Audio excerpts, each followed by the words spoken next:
valider l'étude prospective du repositionnement de Synergie paysanne dans le paysage syndical au Bénin.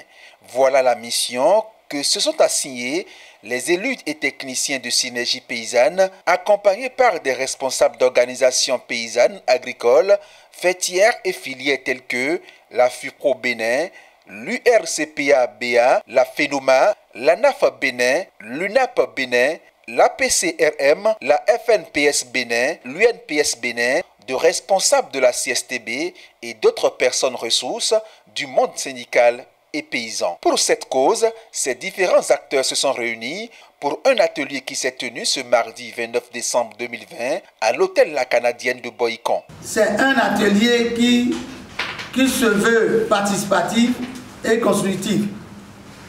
Compte tenu de l'ensemble des acteurs présents, nous vous espérons que les objectifs seront atteints avec la contribution de tout un chacun. Les conclusions de cet atelier permettront un meilleur portage des revendications des paysans et paysannes. La présentation du rapport provisoire par le binôme de consultantes a ouvert plusieurs vagues d'interventions constituées d'apports, de questions, de débats, d'analyses critiques, de défense d'idées. Les différentes interventions des responsables d'organisations paysannes filières présents à cet atelier confirment la nécessité d'existence et d'affirmation de synergie paysanne dans le paysage syndical au Bénin.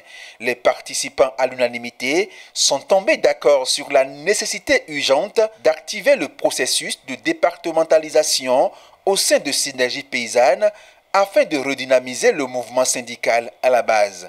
Il était temps qu'une étude pareille soit faite parce que la synergie paysanne en a besoin.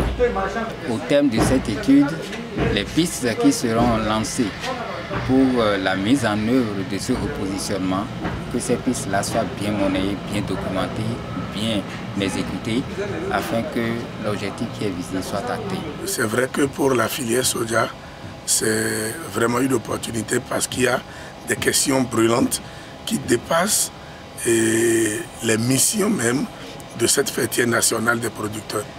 Et il faille des actions syndicales réellement pour faire bouger les choses au niveau des décideurs. Les questions de fixation de prix, les questions de rétrocession des tasses, des quotas sur les tasses perçues à l'exportation du soja. C'est des préoccupations importantes pour lesquelles les seules actions de l'Union nationale des producteurs de soja ne peut pas résoudre. Nous nous battons, nous autres, pour mettre nos producteurs soit en groupe pour faire des ventes groupées, l'écoulement, tout, mais ça ne suffit pas. Il y a beaucoup d'autres choses, d'autres que le syndicat peut nous aider à faire aussi. Quand je prends par exemple le secteur semencier, nous avons un certain nombre de contraintes liées aux réformes. Nous avons un certain nombre de contraintes liées à la production semencière. Nous avons un certain nombre de contraintes liées au renforcement de capacité, aux équipements. Et les différentes approches démontrent que si nous sommes ensemble avec les OP filières, il y a un certain nombre de revendications qu'on peut formuler en direction de l'État central. Il y a un certain nombre de lobbying et de plaidoyer que nous pouvons élaborer ensemble.